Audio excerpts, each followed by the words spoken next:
Northern இலை துவையலுக்கு கொஞ்சமாக 2 சின்ன ஸ்பூனால் எண்ணெய் ஊற்றிட்டோம். அடுப்பை சிம்மில் வச்சுக்கலாம்.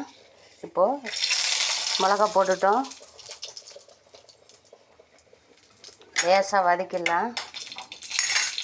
புளி போட்டுட்டோம். இஞ்சி போட்டாச்சு. இதையும் ரொம்ப வதக்க வேணாம், லேசாக வதக்கிக்கலாம்.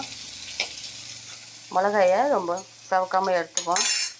அடுத்தது தேங்காய் போட்டுடலாம். லேசாக வதக்கிட்டு இது பித்தத்துக்கு சுகர் உள்ளவங்களுக்கு எல்லோரும் சாப்பிட்லாம். இலையை போட்டுடலாம். எல்லாமே நம்ம சிம்மில் வச்சுக்கிட்டே நம்ம செஞ்சிடலாம். இந்த துவையல் அம்மியில் அரைச்சா சூப்பராக இருக்கும்.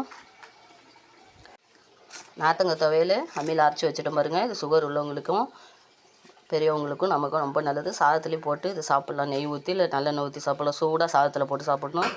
என் வீடியோவுக்கு சப்போர்ட் பண்ணுங்கள், லைக் பண்ணுங்கள், ஷேர் பண்ணுங்கள்.